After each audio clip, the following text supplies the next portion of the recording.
Welcome to SportsBeat KC, the Kansas City Star's daily sports podcast. It's Thursday, January 12th, and I'm Blair Kirchhoff. It's a bye week for the Chiefs, and that's great news. It means they're the top seed in the AFC playoffs, and we'll watch the other teams play this weekend. The Chiefs get the lowest remaining seed in its Divisional Round game the following weekend. Well, who should the Chiefs want to play? That's the primary topic on today's SportsBeat KC podcast with beat writers Herbie Teope and Jesse Newell and columnist Vahe Gregorian. We also talk about the running back position, and in light of 10 years of Andy Reid in Kansas City, we discuss his best players. The show started as a SportsBeat Live broadcast. Okay, let's get started.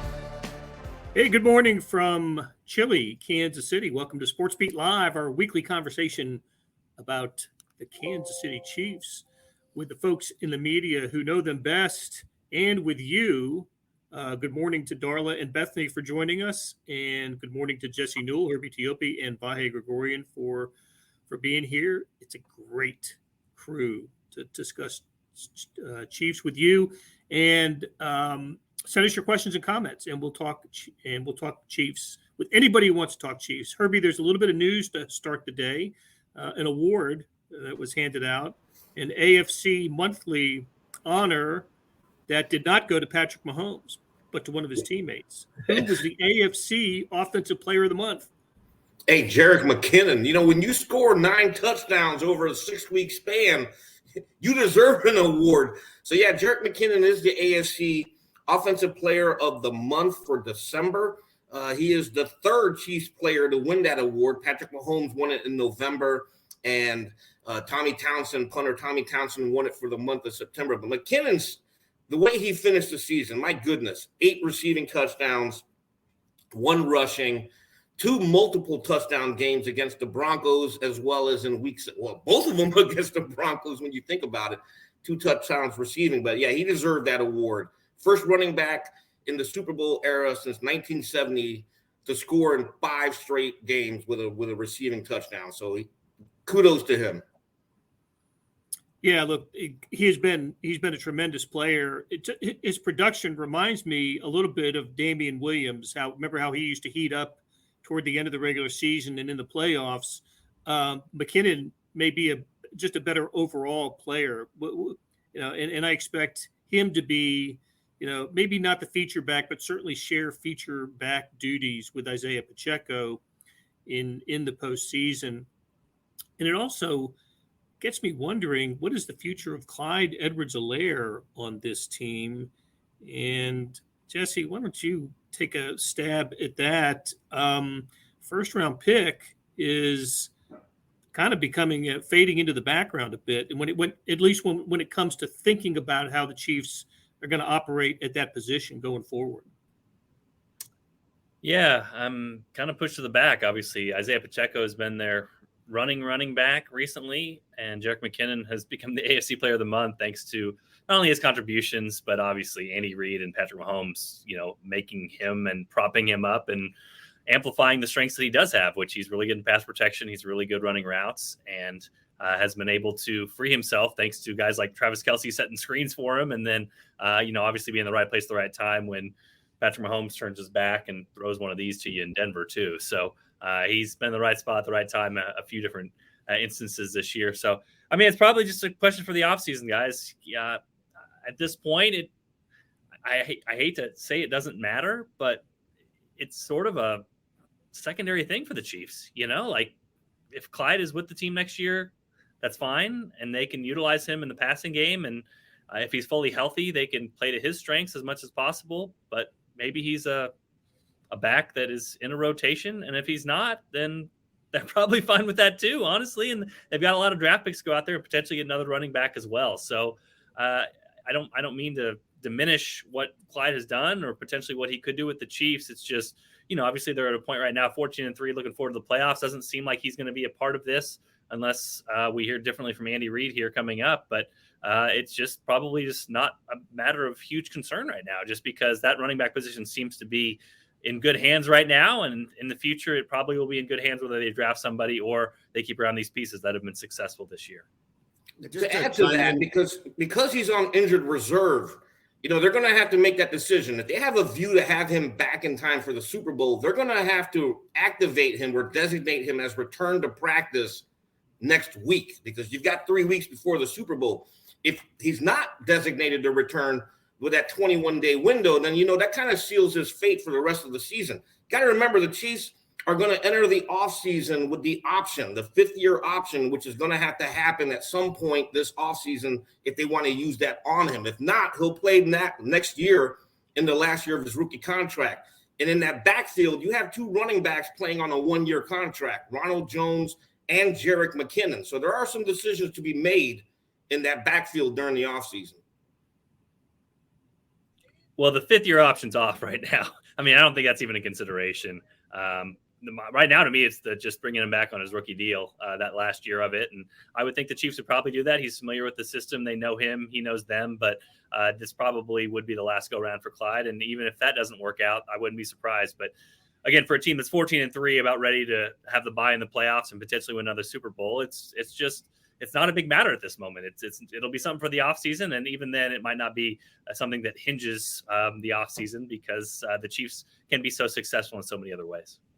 I just make a little case that in a kind of odd way, nothing against Clyde, who I had a lot of belief in, but his injury kind of allowed them to develop these other dimensions in a way that they maybe wouldn't have if they kept kind of, I hate to say forcing Clyde, but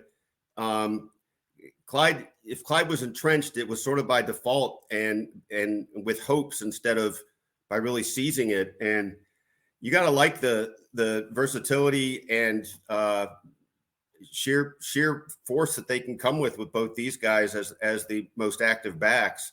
And don't forget, I mean, maybe we'll see more of it, maybe not too much more, but when you get little twists like Kadarius Toney lining up in the backfield now and things like that, there's plenty going on there that doesn't necessarily seem to require Clyde to be part of it. Good points, all. And as Jesse said a couple of times, absolutely right. This is a story for beyond the playoffs. There is plenty to discuss going into next week for the Chiefs. But let's start about this week. Start talking about this weekend. The seeds 2 through 7 play each other, and in the NFC, that is Chargers Jaguars. That's the 4-5 game. Bengals Ravens. That's 3-6, and Bills Dolphins is the 2-7 game. The Chiefs will meet the following weekend, the lowest remaining seed or the worst remaining seed from the games this weekend. And the question we've been asking ourselves all week, and I know we're working on stories about this, is what do we think is the most favorable matchup for the Chiefs? Maybe that's not the right way of putting it. I would think any matchup that doesn't involve a regular starting quarterback would be the most favorable. The Dolphins and the Ravens appear to be in that position, right? Well, we know the Dolphins for sure have named Skylar Thompson as the starter this weekend, and Baltimore certainly. I don't know what's going on with Lamar Jackson, but he hasn't played since early December. So what the Jaguars Chargers game, of course, with Trevor Lawrence and Justin Herbert, 2 terrific young quarterbacks going at each other. Let's just assume for the sake of argument that the Bills and the Bengals win. So it comes down to Jaguars and Chargers. Jesse, what things should we consider here, and who might match up better? Who might the Chiefs match up better against between those two? Yeah, so I think I just would start with the Vegas line, which kind of is a pretty good indication of how teams are playing right now. And the Chargers are 2.5-point favorite on the road against Jacksonville. So to me, that says that home field's about 1.5. The Vegas market, the really sharp people out there would tell you that at this moment, the Chargers are about 4 points better than what the Jacksonville Jaguars would be on a neutral field. So I think because of that, if you're a Chiefs fan, you would cheer for the Jaguars. I think most Chiefs fans would do that anyway, based off of how both of those teams played the Chiefs in the regular season, just because we've talked about this before. It sure seems like the Chargers just bring their A or A-plus game against the Chiefs every single time they play them. And the Chiefs need their A game to just win by 3 or 7. We remember probably the biggest play of the season. Jalen Watson's pick 6 won the game at Arrowhead, and then the Chiefs had to rally back in the fourth quarter to beat the Chargers on a game-winning drive from Patrick Mahomes in that game in LA. So all those things go into it, but I would say, obviously, based just off the Vegas, the Chiefs would be a bigger favorite at home against Jacksonville than they would be against the Chargers. One thing I will caveat, I hear so much about the hard to beat a team 3 times in 1 year. The studies, as you might expect, actually indicate the opposite. It's about the same as anybody else. It's really not or it's about the same. If you beat a team twice in a year, it's probably because you're the better team. If you play them at home in the playoffs, I think the record is 12-5 in those games of those teams that play at home. So not really anything more to be worried about there other than the Chargers getting healthy at this time of year and potentially just flat out being better than the Jaguars. The question mark with the Jaguars is, Doug Peterson, and he's been a coach that's won a Super Bowl. You fear him a little bit. And obviously Trevor Lawrence has played better as the season's gone on, but I would think most Chiefs fans would take that Jacksonville matchup out of those two teams just based off of what they've seen this season and how they saw the Chiefs perform against those two teams in the 2 matchups, or I guess the 3 matchups that they did have. I'm with Jesse there, and I just add to this that, the last 4 games between the Chiefs and Chargers have been decided by a total of 18 points. And at some point, you start thinking the Wheel of Fortune is going to go, some other way. And wouldn't that be a twist after the Chiefs dominate the AFC West, sweep the AFC West, and then have this little asterisk on their resume? And it's why they play the games. But the Chiefs will fear no one, I don't think. But I would think that's the most uncomfortable prospect of the two. Herbie, we always come to you for injury updates. We don't usually do it for another team, but the Chargers didn't come out of their Week 18 game unscathed, right? Because of starters played, even though the Chargers had their seed locked up. Brandon Staley left his starters in well into the second half. And what's the latest you're hearing on guys like Mike Williams and Bosa? Yeah, you got to figure with Mike Williams, the back injury, that's a concern. Joey Bosa was hurt in that game as well. When you think of the Chargers, they're always snake bit. There's always some kind of injury that affects them. And the Chiefs, over these last couple seasons, have never faced a fully healthy Chargers team. And so, you figured they were going to go into the postseason healthy, and they're not now. So, Mike Williams and Keenan Allen, that formidable duo, that might not be intact. Joey Bosa and Khalil Mack, that might not be intact. So we'll see what happens with them. But, yeah, Brandon Staley had some explaining to do why he kept them in the game last week. And you just throw your hands up in the air. Well, his coaching has been questioned before with some usually game day decisions, right? Play calling, fourth down risks, that sort of thing. But look, maybe we'll see if it has an impact on the Chargers at Jacksonville. By the way, Daniel, Andrew, others are in agreement. Jacksonville would be the preferred opponent of the Chiefs this weekend. I think the Bills and the Bengals are in a walkover situation. I think they both win big on this. Let's see, Dolphins, Bills, noon Sunday, Ravens or Bengals Sunday at 7:15 p.m. So, by the way, and I just scribbled this down, if let's just say it plays out the way we think it will with the home team's winning, and we'll throw Jacksonville in there, but I don't think it'll matter if it's Jacksonville or LA. I think the Chiefs will end up playing the early game either next Saturday or next Sunday and not the evening game. And I say that because there's a Monday night playoff game right between the Cowboys and the Bucs. I think they almost have to put that the winner of that game in a Sunday night position because it'll either be Tom Brady or the Cowboys. So that'll be the last game played the following weekend. And I think if it's Bills-Bengals, that's a primetime type of game that would be on Saturday night. So that leaves the first window on Saturday, Sunday for the Chiefs' first playoff game. Just a guess on my part. Okay. A couple other things I want to get to here, but let's answer a couple questions first. Paul wants to know how Kadarius Toney will be used in the playoffs. More playing time for him. Jesse, wasn't he the subject of your film breakdown this week? Yeah, he was. They actually ran a play, a 14-yard gain that was a Tyreek Hill play from 2016 that Andy Reid ran when he was in the backfield. So I think that's sort of the answer there. He's kind of the Chiefs' very cheap, very inexperienced answer to like gadget play Tyreek Hill sort of guy. And we talked about this on the post-game show last week as well, but he only had 16 snaps, but yet he's a guy that got 3 carries and 2 catches. So it feels like when he's on the field, the Chiefs are going to utilize him. Sam McDowell shared with me a stat. I think he gets utilized on around 30% of his plays that he's in. It was a top 10 mark in the NFL in terms of getting usage. So it feels like he is sort of, for lack of a better term, he's a gadget player for the Chiefs. You know, he came in late. He probably doesn't have the full grasp of the entire offense, but week by week by week, they just give him a little bit more where he lines up in certain personnel with certain positions and certain motions, and they're able to use his skill set in the way that they were against the Raiders last week. So it also depends how healthy they get. You know, I think the Chiefs would feel more comfortable if McCole Hardman is healthy to put him out there on a down-by-down basis. He's been with the team a long time. He's been productive in that way, but I definitely think part of what makes them dangerous is they can throw Kadarius Toney out there in certain packages, certain looks, and he's able to use that horizontal skill set, that ability to make guys miss in very short spaces to the Chiefs' benefit. So I think he'll continue to be used in the way. And I guess to wrap all this up, I actually asked Kadarius Toney in the locker room in Vegas. I said, what can Chiefs fans expect from you in the playoffs? And he said, kind of laughed, and he said, basically something like today. So that's probably your easiest answer.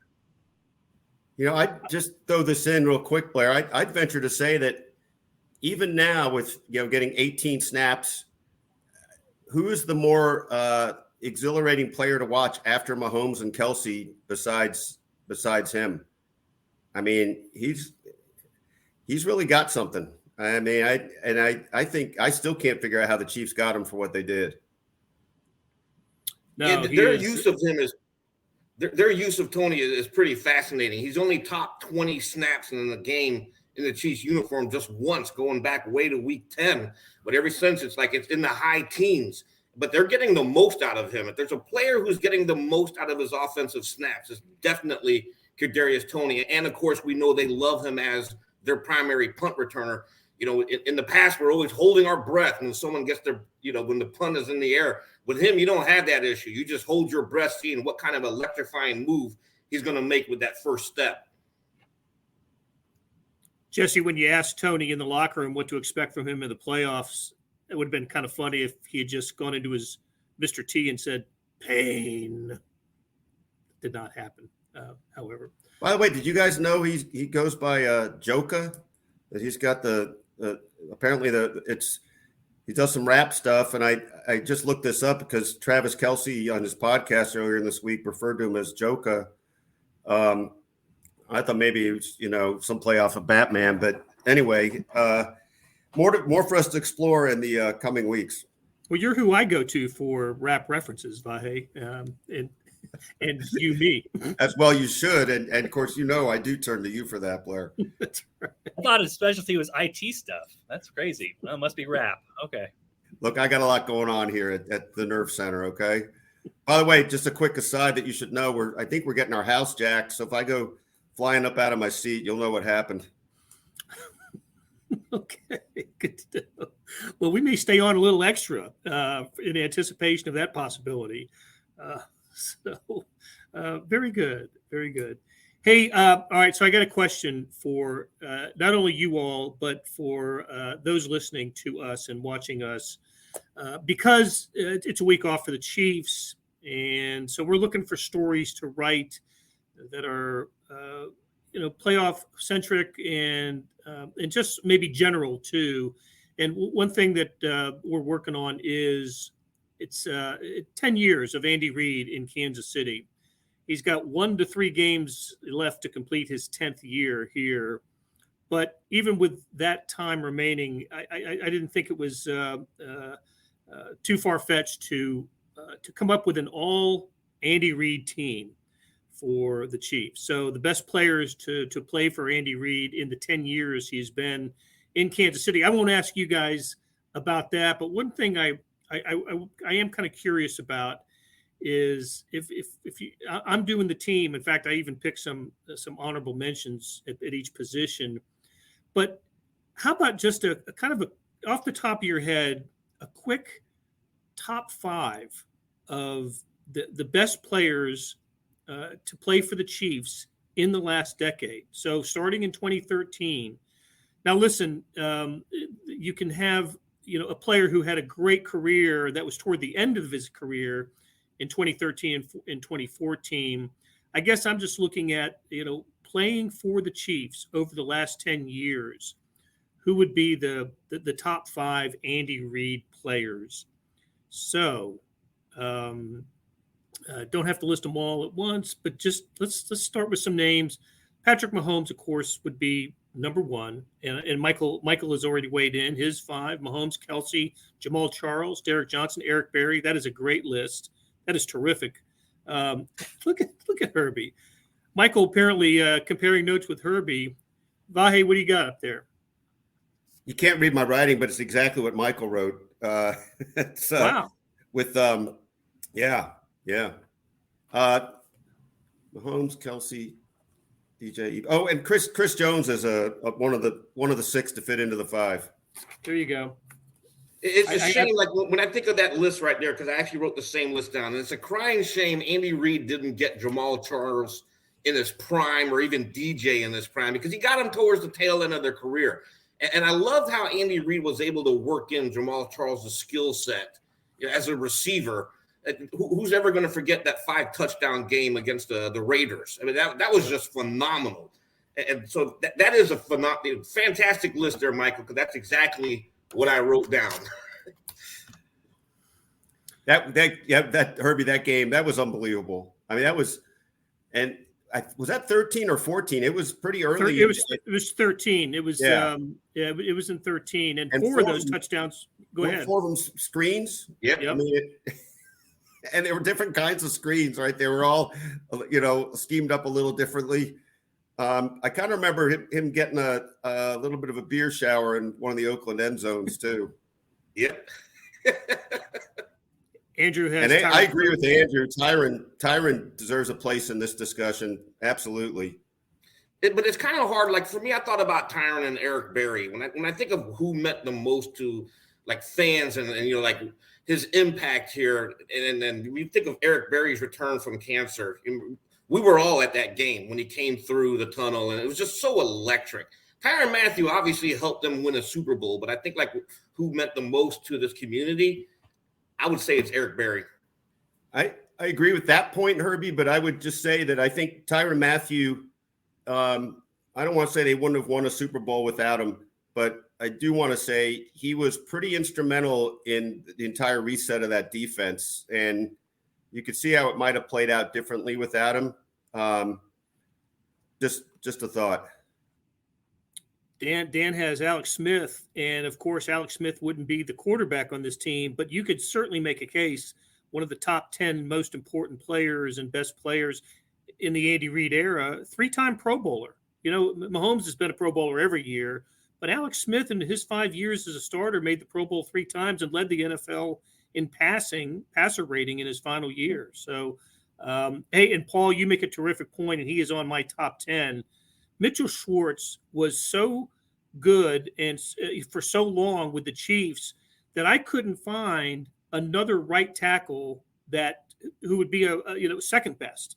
For almost every other position that I have, I have a second, third, even a fourth best, but for right tackle, I couldn't find anybody.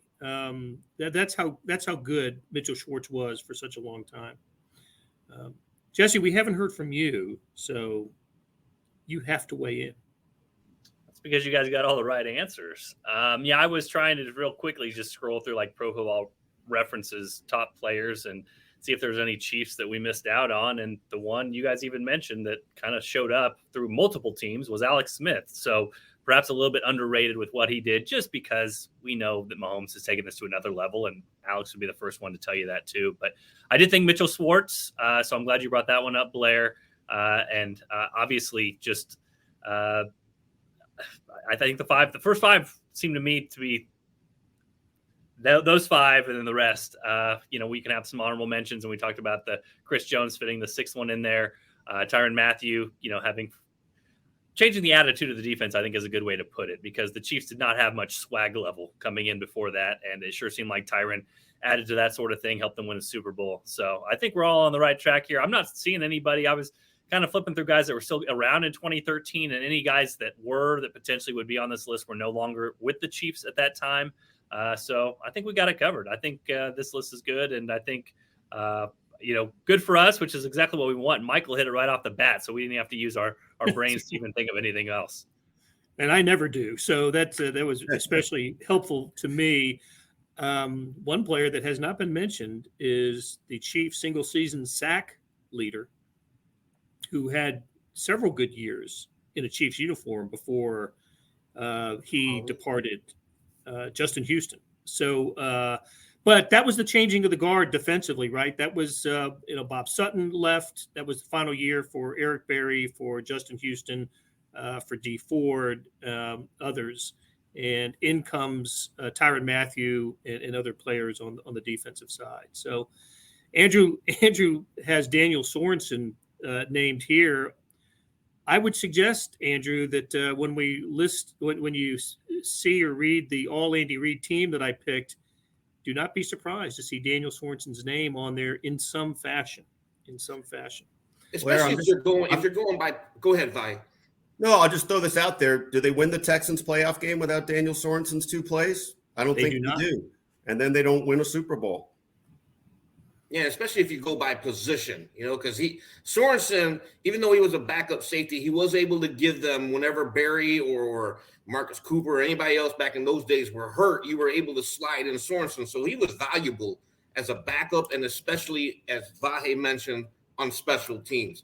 We just have to forget the fact that his final year here, Tyrann Mathieu throwing his hands up in the air every time he was beat. But that was towards the tail end of his prime. So I'll give him some slack there.